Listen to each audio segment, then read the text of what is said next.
Abra sua Bíblia, por favor, no livro de Atos dos Apóstolos, capítulo 9. Nós vamos ler do verso 3 ao verso 19.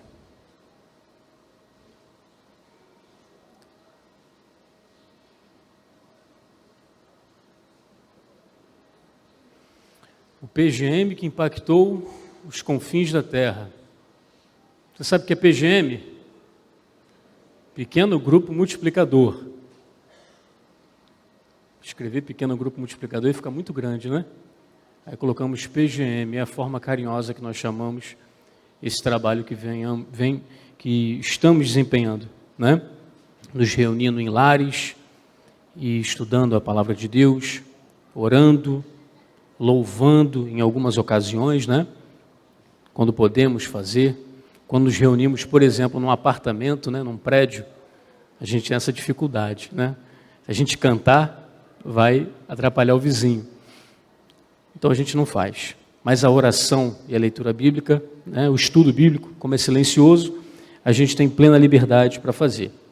Então, um pequeno grupo multiplicador que impactou os confins da terra. Encontrou? Atos dos Apóstolos, capítulo 9, a partir do verso 3 até o 19. Vamos lá, uma leitura extensa, mas vamos fazê-la pausadamente. Diz assim a palavra do Senhor: Mas na estrada de Damasco, quando Saulo já estava perto daquela cidade, de repente, uma luz que vinha do céu brilhou em volta dele.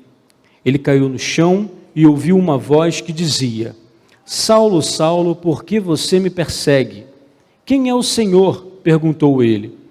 A voz respondeu: Eu sou Jesus, aquele que você persegue. Mas levante-se e entre na cidade, e ali dirão a você o que deve fazer. Os homens que estavam viajando com Saulo ficaram parados sem poder dizer nada. Eles ouviram a voz, mas não viram ninguém. Saulo se levantou do chão e abriu os olhos, mas não podia ver nada. Então eles o pegaram pela mão e o levaram para Damasco. Ele ficou 3 dias sem poder ver, e durante esses dias não comeu nem bebeu nada. Em Damasco morava um seguidor de Jesus chamado Ananias. Ele teve uma visão e nela apareceu o Senhor chamando: Ananias. Ele respondeu: Aqui estou, Senhor. E o Senhor lhe disse: Apronte-se e vá até a casa de Judas, na rua direita, e procure um homem chamado Saulo, da cidade de Tarso. Ele está orando e teve uma visão. Nela apareceu um homem chamado Ananias, que entrou e pôs as mãos sobre ele, a fim de que ele pudesse ver de novo. Ananias respondeu: Senhor, muita gente tem me falado a respeito desse homem e de todas as maldades que ele fez em Jerusalém com os que creem no Senhor. E agora ele veio aqui a Damasco com autorização dos chefes dos sacerdotes para prender todos os que te adoram. Mas o Senhor disse a Ananias: Vá, pois eu escolhi este homem para trabalhar para mim, a fim de que ele anuncie o meu nome aos não-judeus, aos reis e ao povo de Israel. Eu mesmo vou mostrar a Saulo tudo o que ele terá de sofrer por minha causa. Então Ananias foi, entrou na casa de Judas, pôs as mãos sobre Saulo e disse: Saulo, meu irmão, o Senhor que me mandou aqui é o mesmo Jesus que você viu na estrada de Damasco. Ele me mandou para que você veja de novo e fique cheio do Espírito Santo. No mesmo instante, umas coisas parecidas com escamas caíram dos olhos de Saulo e ele pôde ver de novo. Ele se levantou e foi batizado. Depois ele comeu alguma coisa e ficou forte, como antes. Santo Deus, tua palavra foi lida e precisa, Senhor, ser explicada, explanada, e que isso seja feito, Pai, na força do Teu Espírito Santo. Essa é a nossa oração, esse é o nosso desejo nesta noite, Pai. É o que nós te suplicamos, no doce e poderoso nome do Senhor Jesus, o nosso Salvador. Amém. Meus irmãos, nós temos aqui uma passagem muito conhecida de todos nós.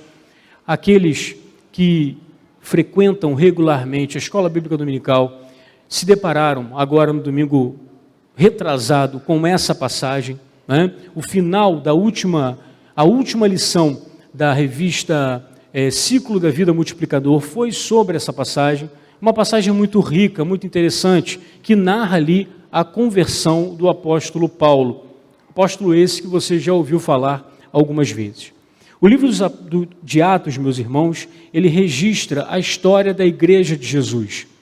Deus, quando resolveu se comunicar com o homem, quando resolveu se revelar, se apresentar ao homem, ele fez isso através de homens. Deus poderia, meus irmãos, se comunicar, se revelar através dos anjos, ele poderia se revelar de modo sobrenatural, mas ele resolveu, dentro da sua soberania, o fazer através de homens. E fez isso no Antigo Testamento, lá na lei, se revelando a Moisés, dando a Moisés todo o padrão moral que ele desejava para os servos dele. Fez isso através dos profetas, chamando a atenção do povo, exortando o povo a voltar para a aliança. Fez isso através dos escritos, dos salmos, dos provérbios. E no Novo Testamento, o Senhor Jesus, nosso Deus, ele continua fazendo.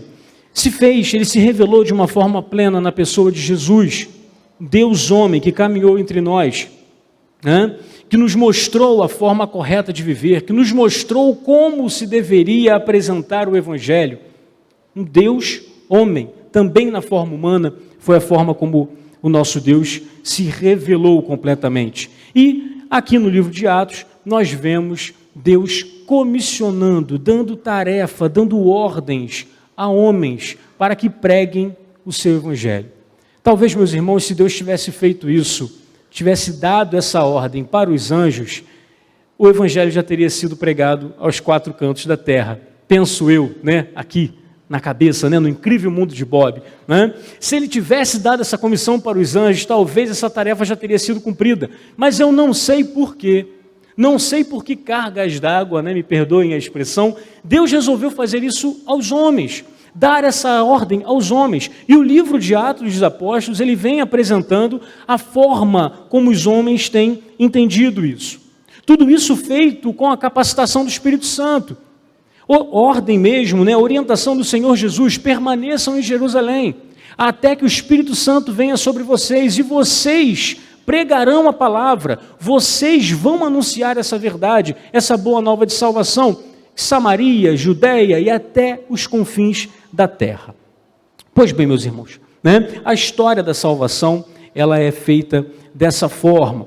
Algumas pessoas não entendem, né, o papel de Israel dentro do plano da revelação. Né? Por que Israel? Porque essa preferência por um povo foi justamente essa a intenção de Deus, de se revelar através dos homens. Ele escolheu uma nação, ele preparou uma nação. Através dessa nação, ele enviou o seu filho. E a partir disso, ele, né, comissionou a todos aqueles que crescem no seu nome para que anunciassem essa boa nova de salvação. Uma boa nova muito simples, meus irmãos. Hoje, pela manhã, essa boa nova foi explicada com cores, com 5 cores. 5 ou 4? 5, né? 5. Cor amarela é o céu. Deus criou tudo perfeito, mas o homem complica tudo, né? O escritor de Eclesiastes diz isso. Então veio o pecado, é a cor preta, né? E com o pecado nos distancia de Deus e há então uma necessidade de algo que nos reconecte, de algo que nos aproxime de Deus. Então veio o sangue de Jesus, a cor vermelha, o sangue de Cristo, o preço necessário, o preço instituído pelo próprio Deus, né? Sem derramamento de sangue não há expiação de pecados. Então veio o sangue de Jesus, a cor vermelha. A cor vermelha, desde que crida e professada pela pessoa, nos torna brancos. Aí vem a cor branca, né? Nos torna puros diante de Deus. Deus passa a não olhar mais para a nossa justiça, mas passa a olhar para a justiça do seu Filho. E se eu creio no Senhor Jesus e tenho, né, essa pureza, essa justificação, eu quero então florescer. Aí vem a cor verde. Eu quero crescer, né, ao que nós chamamos de santificação. Esse é o plano de salvação, explicado para as crianças com 5 cores. Fácil, dessa forma como eu falei, né? Pois bem, veio Jesus, nos ensinou a forma de pregar, né? E nesse texto, meus irmãos, nós vemos aqui um momento muito importante, né? Um momento crucial para a expansão do reino de Deus, para a pregação do reino de Deus até os confins da terra, que é a conversão do apóstolo Paulo. Já aqui no texto nós vemos as próprias palavras do Senhor, dizendo que levantaria Paulo, né? Aqui no texto chamado Saulo, Saulo e Paulo são a mesma pessoa, né? Levantaria Paulo para pregar o evangelho aos não-judeus. Paulo seria um instrumento de Deus para levar o evangelho até os confins da terra. Pois bem, Paulo foi o apóstolo dos incircuncisos. O próprio apóstolo Paulo usa essa expressão lá em Gálatas capítulo 2, verso 7. Né?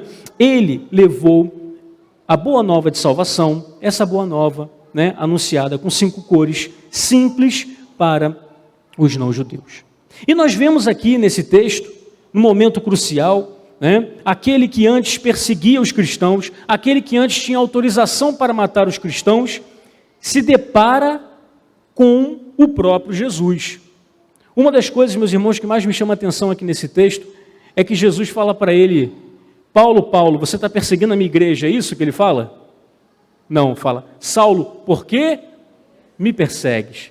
Isso me comunica, meus irmãos, que mexeu comigo, mexeu com meu Deus, né? Mexeu com a igreja, mexeu com o próprio Deus. Isso fala muito ao meu coração. Mas nesse momento em que Paulo entra aqui numa profunda confusão mental, uma profunda crise religiosa, tudo aquilo que ele pregava, que ele professava, passa a não fazer mais sentido a partir do momento em que ele se encontra com o Senhor Jesus. Ele é levado para a casa de quem? Você reparou no texto? Casa de Judas. Ele é levado para a casa de Judas. E ali na casa de Judas, né, ele recebe um tratamento, fica ali por 3 dias e posteriormente chega a Ananias. Né? Meus irmãos, a igreja de Jesus, na época aqui de Atos, e eu estou falando do primeiro século da era cristã, do ano 100, né, 120, por aí, a igreja tinha o costume de se reunir em casas. Os irmãos já sabem disso. O costume da igreja de se reunir em templos veio muito posterior. Né? Então, havia uma igreja ali em Damasco, e essa igreja se reunia na casa de Judas. Quando eu olho, meus irmãos, para essa casa, eu vejo um pequeno grupo multiplicador. Tá? Ainda de uma forma incipiente, ainda sem ter este nome, né? Mas sim, havia ali um pequeno grupo multiplicador, um PGM. Mesmo porque, para existir um PGM, não precisa de uma ata, não existe nada formal para se criar um pequeno grupo multiplicador. E para eu identificar um pequeno grupo multiplicador, nessa passagem, eu preciso identificar 5 princípios da igreja multiplicadora. 5 princípios. Princípios bíblicos sistematizados em 5. Primeiro, eu tenho que enxergar aqui a oração. E eu vejo que a oração aqui, né? No verso 11 diz que Saulo estava orando, vocês observaram? Lá no finalzinho do verso 11 diz que Saulo estava orando. Eu creio também, né, o texto não diz, mas eu creio que Judas e sua família, eles também tinham o costume de orar, né, por serem servos do Senhor. Então, eles oravam. E esse é o primeiro princípio da igreja multiplicadora, o primeiro princípio dos pequenos grupos multiplicadores. O segundo princípio, meus irmãos, é a evangelização discipuladora. E eu vejo presente aqui também no texto, no verso 19, na parte final, mantenha sua Bíblia aberta em Atos, tá? Em Atos 9. Nós vamos voltar a esse texto algumas vezes. Na parte final do verso 19, né, nós vemos ali que Saulo ficou alguns dias com os seguidores de Jesus em Damasco. As pessoas estavam conversando com Paulo, estavam apresentando o Senhor Jesus a Paulo, estavam ensinando a Paulo tudo aquilo que o Senhor Jesus havia ensinado. Eles estavam discipulando Paulo.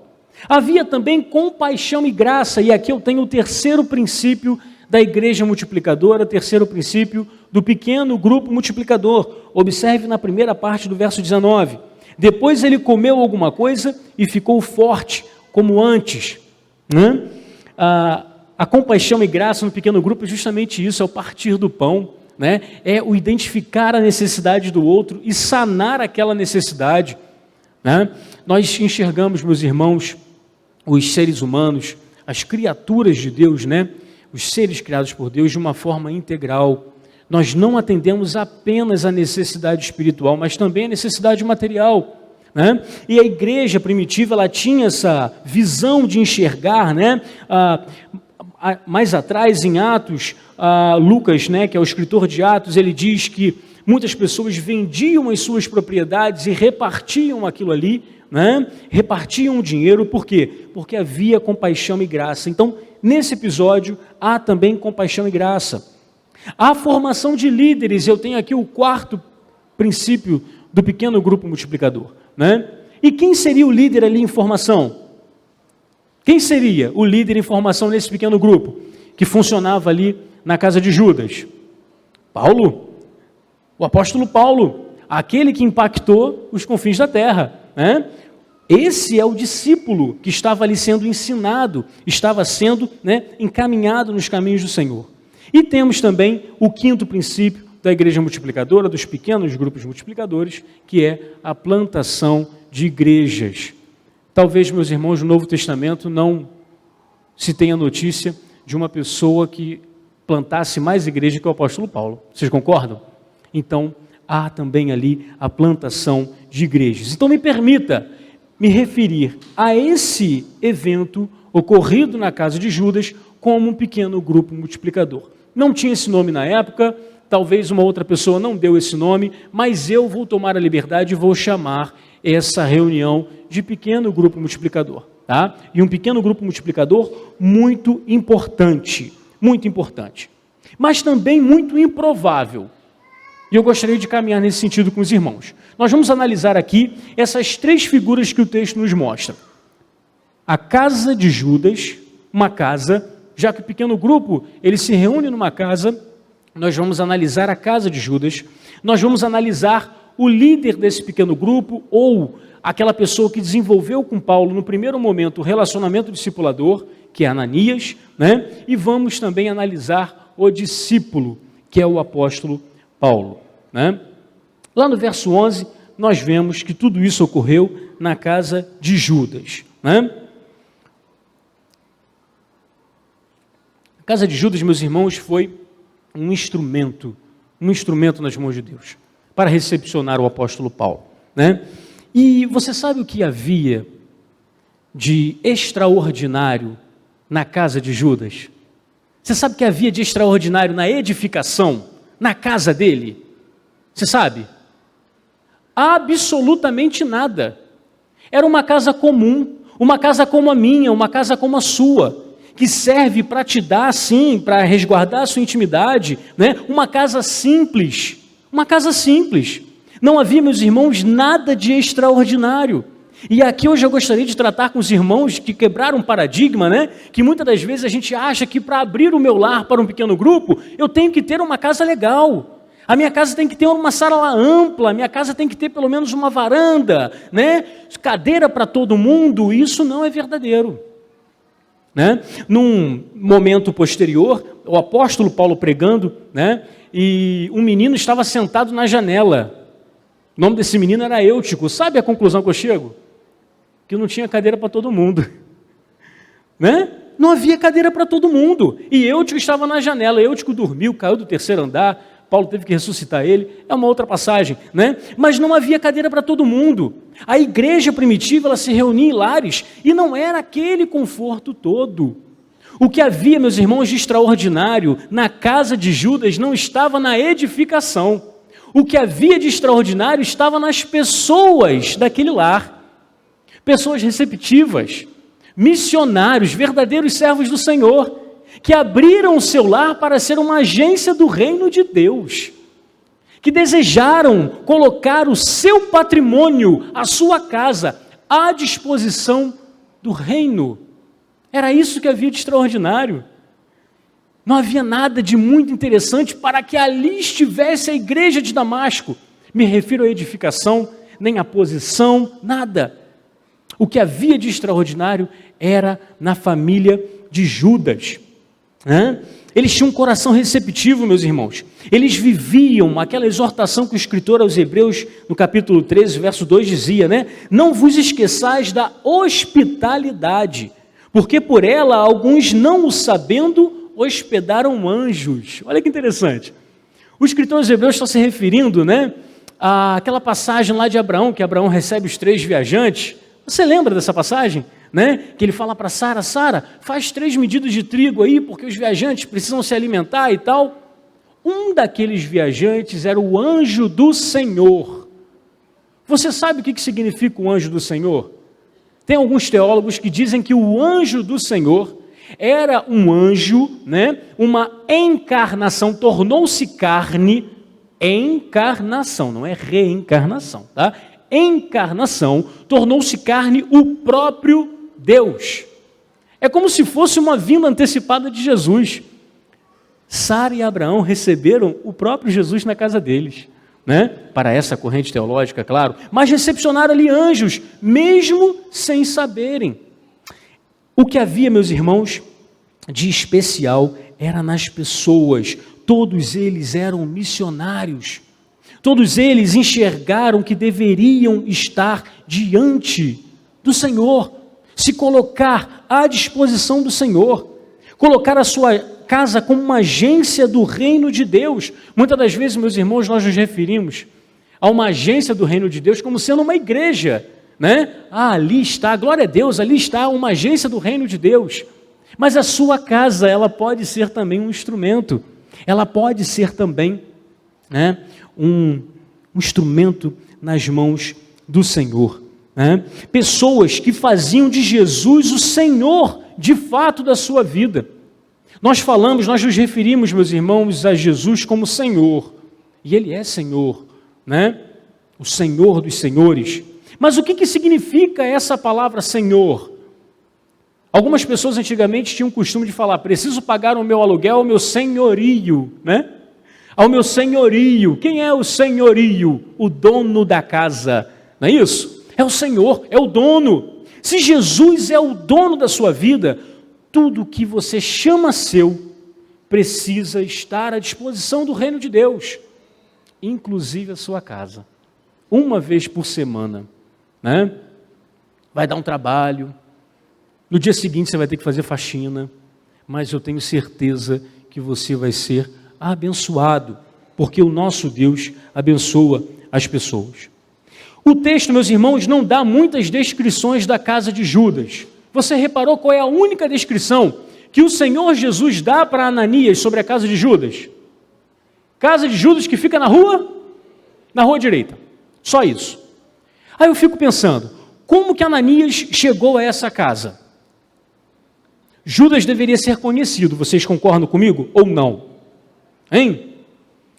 Só que o nome Judas era muito comum. Jesus teve um discípulo e um irmão chamado Judas. O nome Judas era muito comum naquela época, né? Uma derivação de Judá, né? Que foi uma das tribos, né? Uma das tribos de Israel. Um nome muito comum, sei lá, um nome hoje muito comum, não sei, mas pense num nome comum, né? Aí Jesus fala para Ananias, Ananias, vai, pega a rua direita, né? Vai, pega a rua direita e procura Judas. Eu penso, meus irmãos, que Judas tinha um testemunho exemplar. A casa dele, né, era conhecida como a casa de um servo do Senhor, porque senão Ananias não chegaria até lá. E aí eu vejo uma qualidade imprescindível para você abrir sua casa para um pequeno grupo. Você precisa dar testemunho para os seus vizinhos. Sabe por quê? Se a gente começar um pequeno grupo lá e você der mau testemunho para os seus vizinhos, a gente vai queimar o filme do Evangelho. Me perdoem aqui o linguajar informal, né? Não vai dar certo. Então, eu vejo aqui, né, que a boa reputação de Judas ser um crente de verdade, um crente obediente, para mim, me comunica que essa é uma condição para que você ofereça a sua casa para um pequeno grupo, né? Para ser uma agência do reino de Deus. Pense sobre isso, ore sobre isso, né? Pois bem, meus irmãos, caminhando, nós vemos ali a figura de Ananias, né? Ananias, uma pessoa muito conhecida, não é verdade? Não. Você não sabia. Nesse episódio aqui nós temos duas pessoas que desenvolvem relacionamento discipulador com Paulo. Uma delas é Ananias, a outra é Barnabé. Barnabé você conhece por quê? Por causa da música, né? Era seu nome Barnabé, natural de Chipre. Você só conhece Barnabé por causa dessa música. Porque se você ler as páginas de Atos, né, sem muita atenção, passa despercebido. Mas Barnabé está ali no fundo, né? O que eu quero me referir, meus irmãos, é que Ananias não era muito conhecido. Ananias não era poderoso em palavras e mesmo assim desenvolveu relacionamento discipulador. Mesmo assim foi um instrumento nas mãos de Deus. Esse Ananias não é o Ananias esposo de Safira não, tá? Você tem essa dúvida? Hein? Não? O Ananias, esposo de Safira, nessa época aqui já tinha morrido. Né? Vocês sabem da história de Ananias, né? Esposo de Safira. Nessa época aqui ele já tinha sido fulminado por Deus lá, porque mentiu para o Espírito Santo, diz a palavra de Deus. Né? Não é esse Ananias, é outro Ananias. Mas esse Ananias, né? ele não era, meus irmãos, ele não era conhecido. Talvez você nunca tenha percebido, né, a presença dele nesse evento. Ele não era popular, como Paulo se tornou, como Pedro se tornou, né? Ele não era popular. Nós não temos notícia se ele era uma pessoa inteligente, muito pelo contrário. Na sinagoga em Damasco, né, quem pregou o evangelho na sinagoga foi Paulo, e não Ananias. Então eu concluo que Paulo talvez tivesse uma retórica, né, uma forma de se expressar melhor do que o próprio Ananias. Ele não era um pregador como Pedro, Estevão, Paulo, foram grandes pregadores narrado em Atos. Né? Você sabe qual eram as características de Ananias? E daqui eu extraio as características de um líder de pequeno grupo. Daqui eu extraio as características daquela pessoa que quer desenvolver um relacionamento discipulador. A primeira característica que eu vejo aqui é que Ananias estava à disposição do reino de Deus. Ele estava disponível no reino. Olha só no verso 10. O que diz o verso 10? Em Damasco morava um seguidor de Jesus chamado Ananias. Ele teve uma visão e nela apareceu o Senhor chamando. Ananias, ele respondeu, aqui estou, Senhor. Na sua versão talvez esteja, eis-me aqui. Né? Ananias foi pronto em responder. E essa é uma característica do líder. Essa é uma característica daquele que quer desenvolver o relacionamento discipulador. A disponibilidade no reino. Eis-me aqui. Na lição de hoje, pela manhã, né, da Escola Bíblica Dominical, nós estamos aprendendo a evangelizar com Jesus, né, e diz lá o texto de João 4, que Jesus teve que passar por Samaria. Ele foi intencional, ele quis passar por Samaria. E dali o comentarista da revista, ele trouxe a seguinte aplicação devocional, né? Ou aqui ou aonde Deus me mandar, eu preciso ser um evangelista. Né? Ananias falou, Senhor, eis-me aqui. O líder de pequeno grupo, o servo do Senhor, que quer desenvolver um relacionamento discipulador, ele precisa estar à disposição, assim como todo e qualquer servo do Senhor, todo e qualquer cristão. Né? Isaías 6, verso 8, diz, né, depois disto ouvi a voz do Senhor que dizia, a quem enviarei e quem há de ir por nós? Então disse eu, eis-me aqui, envia-me a mim. Né?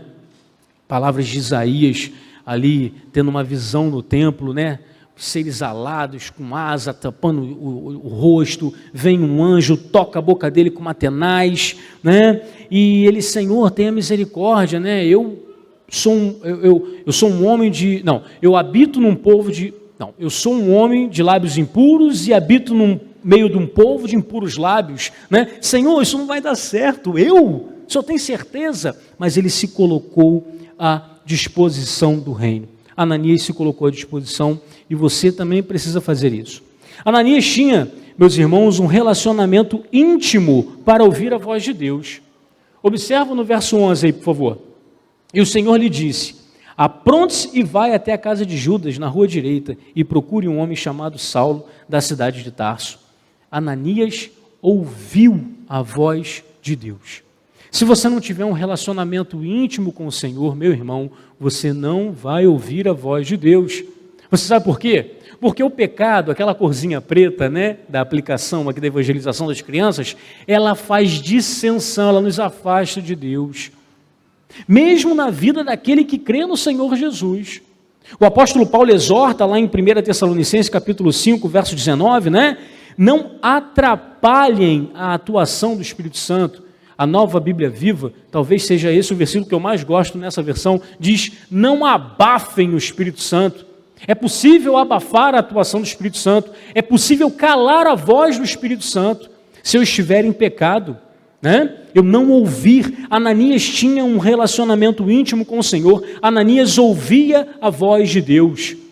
Ananias era um bom líder por isso, ouvia a voz de Deus. Um líder de pequeno grupo, uma pessoa que quer desenvolver o relacionamento discipulador, ela precisa ter uma vida devocional afinada com o Senhor, né? E para isso não precisa contratar um coach cristão. Vocês já viram que tem coach cristão? Não sei muito bem o que ele faz, mas existe o coach cristão, né? Produtividade na vida cristã. Não precisa disso. É só você se dedicar à leitura bíblica e à oração. Leia a Bíblia e faça a oração. Não é assim que as crianças cantam? É só isso, irmãos. É só isso. Isso é que dá tônus à vida cristã. Isso é que nos dá relacionamento com o Senhor. Não precisa contratar um coach cristão, não. E se você souber o que um coach cristão faz, depois você me diz, por favor, tá?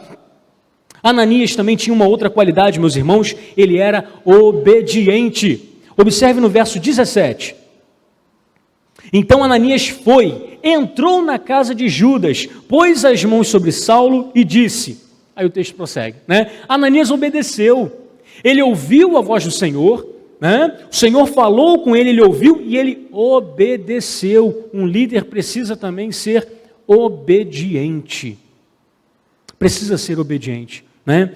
Ananias, a figura de Ananias, ela me mostra isso, né? Que eu preciso, se eu quero liderar um pequeno grupo, se eu quero desenvolver o relacionamento discipulador, se eu quero ser um missionário, e todos nós somos missionários, você concorda ou não? Já falei essa frase aqui algumas vezes e vou repetir mais tantas outras, né? Charles Spurgeon diz que todo cristão ou é um missionário ou é um impostor, ou é um mentiroso. Diz que é cristão, mas não é cristão. Porque o cristão verdadeiro, ele precisa ser um missionário. Agora, o fato de você obedecer não quer dizer que você não tem uma resistência inicial. Ananias teve uma resistência inicial, você observou isso no texto? Ele não aceitou de pronto a palavra do Senhor, ele deu uma discutida com o Senhor. Observe isso, olha lá no verso 13 e 14. Ananias respondeu, Senhor, muita gente tem me falado a respeito desse homem, de todas as maldades que ele fez em Jerusalém com os que creem no Senhor. E agora ele veio aqui a Damasco com autorização dos chefes sacerdotes para prender todos os que te adoram. Ananias ficou com medo, realmente. Paulo prendia cristão, Paulo matava cristão. Lá no evento em que Estevão é apedrejado, diz que aquilo ali agradou a Saulo. Saulo se agradou com aquilo que ele viu, Estevão sendo apedrejado. Ananias ficou, né, Senhor, que ordem é essa? Né? Ele resistiu num primeiro momento e pode ser que você resista. Pode ser que você pense assim, mas Senhor, eu não tenho fluência no falar, né? Eu não sei falar direito. Moisés também não sabia, não é verdade? Quando Deus manda, né? Moisés, olha Moisés, vai lá, fala com o faraó, liberta o meu povo. Senhor, eu não sou uma pessoa muito boa no falar. Alguns teólogos até dizem que ele era gago, né? Que ele era gago, a gente não sabe, o texto não diz, são conclusões em cima de nada. Mas enfim, ele tinha dificuldade de falar, e ele expõe isso para o Senhor, né? Lá em Êxodo, capítulo 3, verso 13. Talvez essa seja a sua dificuldade, mas Senhor, eu não sei falar direito, né? Eu não sei falar direito. Talvez a sua conclusão seja a mesma de Isaías. Senhor, esse povo é desobediente pra caramba. Esse povo tem o lábio impuro, Senhor, não quero falar para eles não. Talvez a sua resistência seja essa, a mesma de Isaías, como nós lemos lá, né, no capítulo 6, verso 5. Mas o importante é a resposta assertiva que você precisa dar ao comissionamento do Senhor. Se o Senhor colocar no seu coração que você deve liderar um pequeno grupo, vamos conversar sobre isso. Vamos orar sobre isso, né? Quem sabe, né? Não precisa fazer curso de teologia, não. Ananias não fez curso de teologia, não. Outra qualidade que eu vejo aqui de Ananias e que me comunica demais, essa então fala demais ao meu coração, é que Ananias, ele acolheu, ele se relacionou com Paulo. Mesmo tendo reservas com relação à pessoa de Paulo, mesmo tendo medo de Paulo, ele se relacionou com Paulo. Olha lá no verso 17. Saulo, meu irmão, ele usa essa expressão, né? Quando ele impõe as mãos sobre Saulo e cai dos olhos de Saulo como que escamas, né? Ele fala, Saulo, meu irmão em Cristo, né? Então, eu vejo aqui que ele se relacionou, ele acolheu Paulo. E você precisa acolher pessoas, né? Nós precisamos acolher pessoas. Às vezes, meus irmãos, as pessoas chegam no nosso meio, as pessoas chegam aqui na igreja, frequentam 1, 2, 3 anos e a gente não observa a presença deles.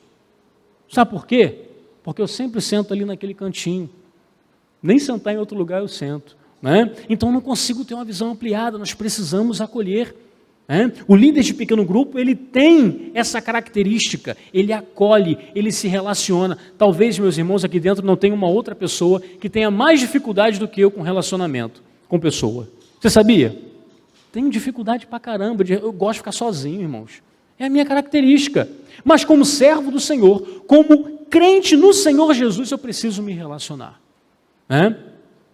Quando Jesus resumiu os mandamentos, o que ele falou? Amarás ao Senhor teu Deus, todo o teu entendimento, toda a tua força, e ao teu próximo como a ti mesmo. Né? Adorar ao Senhor é amar, é se relacionar. Nós precisamos nos relacionar. Essas características, meus irmãos, me mostram o que um líder de pequeno grupo, o que uma pessoa que quer desenvolver o relacionamento discipulador precisa ter. Agora, analisando a figura de Paulo, né, que era o discípulo ali, eu vejo, meus irmãos, que Paulo, ele foi chamado por Jesus. Antes de conhecer Ananias, antes de conhecer Judas, ele foi chamado por Jesus. Toda pessoa que chegar no seu pequeno grupo, toda pessoa que Deus colocar no seu coração para você desenvolver um relacionamento discipulador com ela, primeiro vai ser tocada pelo Senhor Jesus. O apóstolo João, no seu Evangelho, capítulo 6, verso 37, registra lá uma fala de Jesus, né? Todo o que o Pai me dá virá a mim, e o que vem a mim de maneira nenhuma o lançarei fora. Todo o que o Pai me dá virá a mim. Então, quando uma pessoa chega próximo de você e você sente no coração o desejo de desenvolver um relacionamento discipulador, é porque Jesus chegou à frente. Por outro lado, se você convidar uma pessoa e essa pessoa não quiser ir, não se frustre, é natural que a gente se frustre. Letícia na EBF chamou a sala dela inteira, né, para vir para a EBF. 3 amiguinhas vieram, 6, eu só vi 3, mas 6 amiguinhas vieram, né? Só que uma desistiu, no primeiro momento, não, quero ir embora, tio, quero ir embora, chama minha mãe, quero ir embora. Aquilo deixou a Letícia tão triste. E ela ficou cabisbaixa, não, pai, eu estou cansada, eu estou com fome, eu quero ir embora. Falei, não, minha filha, você fez a sua parte. Você fez a sua parte, você convidou. Contei para ela a parábola do semeador, né? A missão do semeador é lançar a semente. Se a semente vai germinar, se o solo está com espinho, a gente não tem culpa. A nossa missão é lançar a semente. Reanimei ela ali e hoje nós recebemos, a minha esposa recebeu um vídeo, né, de uma amiguinha dela que não tem contato nenhum com o evangelho, que explicou as 5 cores no vídeo, né? Essas 5 cores que eu falei para vocês aqui, uma menina de 7 anos explicou, né? Então frutificou. Aí eu falei para ela, tá vendo? Aquela semente pode não ter germinado, mas a outra semente germinou e você precisa ficar alegre. O Senhor Jesus vai à frente, irmãos. O Senhor Jesus vai à frente, é Ele que toca no coração. Então, momentos, né, como esses, pessoas que não querem frequentar, pessoas que falam para você, não gostei do seu pequeno grupo, não gosto de crente, né? Não devem te desanimar. Por quê? Porque quem faz esse trabalho extraordinário de germinar a semente é o Espírito Santo do Senhor, né? O apóstolo Paulo, meus irmãos, que é o discípulo aqui desse pequeno grupo, ele também não gostava de crente. Tanto não gostava que ele fazia o que com crente? Perseguia, matava, né? E isso me mostra que até as pessoas que não gostam de Jesus precisam, né, ser impactadas com o Evangelho. Até essas pessoas, até aqueles que eu julgo que não devo alcançar, seja porque é macumbeiro, seja porque é ateu, seja por que razão for, seja porque não se enquadra no meu padrão de beleza, de aceidade, essa pessoa precisa de Jesus, né? E eu vejo isso aqui, o apóstolo Paulo era a pessoa mais improvável para se converter, mas ele veio, né? E Ananias foi lá e cuidou dele. O apóstolo Paulo estava orando, não é isso? Diz o verso 11 que ele estava orando. Deixa eu te fazer uma pergunta. Essa oração que o apóstolo Paulo estava fazendo foi feita em nome de Jesus? O texto não fala, mas muito provavelmente não, irmãos. Sabe por que não? Porque ele ainda não sabia disso. Ele perseguia os cristãos, ele estava fazendo aquela oração judaica, mas Deus ouviu a oração dele. Deus deu a ele uma visão dizendo que Ananias iria lá. Meus irmãos, a oração é universal. Qualquer pessoa que clamar o nome do Senhor, mesmo sem saber o nome dele, Deus a ouvirá. Deus ouviu o pedido, concedeu o pedido de demônios. Foi ou não foi? Jesus não fez isso? Os demônios pediram, não, nos lance naquela manada de porcos, não foi isso? Ele atendeu o pedido de demônios. Por que ele não vai ouvir a oração de uma pessoa que não saiba chamá-lo pelo nome? Tem muita gente clamando, meus irmãos. Tem muita gente falando com Deus sem saber o nome dele. Sabe quem vai apresentar o nome dele? Você. Você vai ser um instrumento de Deus para falar, não ore em nome de Jesus. Esse Deus que você está dizendo que é o Criador, que é o mantenedor de tudo, Ele enviou o seu Filho à terra, que morreu por mim e por você. Quem vai discipular essa pessoa é você. O apóstolo Paulo estava orando, mas muito provavelmente essa oração não tinha sido em nome de Jesus. Foi Ananias que ensinou ele a orar em nome de Jesus, né? E observe, meus irmãos, que o apóstolo Paulo deveria saber mais de Bíblia. Quando eu falo Bíblia, eu estou falando do Antigo Testamento. Aqui, nesse tempo, eles estavam vivendo o Novo Testamento, né? Então, o Novo Testamento não estava escrito. Mas eu estou falando do Antigo Testamento, da Bíblia hebraica, do nosso Antigo Testamento, exatamente o nosso Antigo Testamento, né? Muito provavelmente, Paulo sabia mais de Bíblia do que Ananias, Barnabé e Judas, todos juntos. Ele foi criado aos pés de Gamaliel, não diz o próprio livro de Atos? Né? Ele foi criado, 1 Tessalonicenses, em que ele diz isso, né? Que ele foi criado aos pés de Gamaliel. Ele era rigoroso no cumprimento da lei. E sabe o que isso me comunica? Que um líder de pequeno grupo não tem que saber mais de Bíblia do que o discipulando, não. Ele tem sim que se relacionar com o discipulando. Isso ele precisa. O apóstolo Paulo poderia, meus irmãos, saber muita coisa do Antigo Testamento. Poderia saber de todas as profecias que se cumpriram na pessoa de Jesus. Mas ele precisava de uma pessoa para que ele pudesse fazer uma oração em nome de Jesus. Para que ele pudesse se achegar ao grupo da igreja. E Barnabé fez isso. Mais à frente, quando ele vai para Jerusalém, né, as pessoas ficam, né, você está perseguindo, você... Não, esse ele se converteu. Lá no caminho de Damasco, ele se converteu, ficou 3 dias na casa de Judas, né? Esse é um servo do Senhor. Pois bem, meus irmãos, o que deve nos preocupar como líderes não é saber mais Bíblia do que fulano, do que ciclano. Mesmo porque Deus não está nem interessado nisso. Se você sabe muito ou se você sabe pouco. O que Deus está interessado é se você vive muito a Bíblia ou se você vive pouco a Bíblia. É a sua vivência, é o seu relacionamento. Você sabe o que se diz quando uma pessoa faz uma pergunta de Bíblia e você não sabe? Não sei. Você vai responder o quê? Você vai dizer não sei. E sem vergonha alguma. Por quê? Porque ninguém sabe tudo. Você pode falar, olha, eu vou pesquisar, vou pedir ajuda ao meu pastor, né? Você pode fazer isso, você pode buscar recursos, mas não tenha vergonha de dizer que não saiba. Ser líder de pequeno grupo não significa que você tem que saber mais de Bíblia, né, do que a pessoa que está sendo discipulada. Muita gente, irmãos, sabe muito da Bíblia, mas falta relacionamento. Eu tive uma experiência dessa num pequeno grupo, um irmão chegou lá, mas sabendo tudo, discutindo predestinação, eleição, calvinismo, o cara sabia coisa pra caramba. Aí ele foi falando, eu ouvindo, só fiz uma pergunta a ele. Falei, você tem um costume de orar? Me responda sinceramente, se você quiser nem me responde. Responde para você. Ele, não, vou te responder. Tem um tempo que eu não oro. Eu falei, eu estou vendo. O que te falta é relacionamento, te falta é vivência com Deus. Não adianta você encher a sua cabeça, né? Teve um escritor norte-americano que falou isso, a Bíblia não existe para dilatar, para encher as nossas cabeças, mas sim para dilatar o nosso coração. A Bíblia precisa ser um manual de vivência, né? Precisa ser algo a ser vivido, praticado, e não algo para nos trazer conhecimento. Talvez o apóstolo Paulo tivesse muito mais conhecimento do que todas essas pessoas, mas relacionamento com o Senhor, ele não tinha mais do que Ananias, não. Ananias ouviu a voz de Deus, Ananias obedeceu, Ananias levou Paulo a caminhar os seus primeiros passos no cristianismo, né?